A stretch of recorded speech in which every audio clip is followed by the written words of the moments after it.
بسم اللہ الرحمن الرحیم۔ رسول کریم صلی اللہ علیہ وسلم نے بہت سے مقامات پہ روزے کی فضیلت کو بیان فرمایا۔ رسول اکرم صلی اللہ علیہ وسلم نے فرمایا کہ جس نے ثواب کی امید سے ایک نفلی روزہ رکھا، اللہ تعالیٰ اسے دوزخ سے 40 سال دور فرمائے گا۔ یہ وہ روزہ ہے کہ جو نفلی ہے۔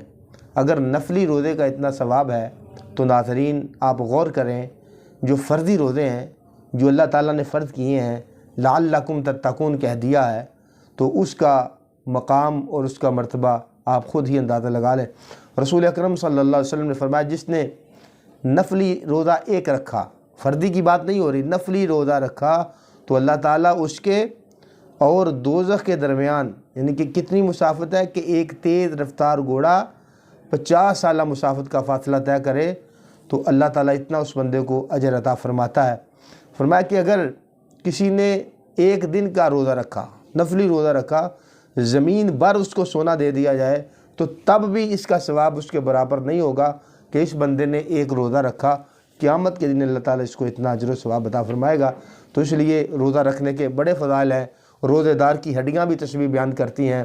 روزہ دار جب اٹھتا ہے، بستر اس کے لیے دعا کرتا ہے، روزہ دار چلتا ہے، زمین اس کے لیے دعا کرتی ہے، روزہ دار وضو کرتا ہے، وضو والا پانی اس کے لیے دعائیں کرتے ہیں، اور جس جگہ پہ روزہ دار سجدے کرتا ہے، سجدے والی جگہ اس کے لیے دعائیں مغفرت اور بخشش کر رہی ہوتی ہے۔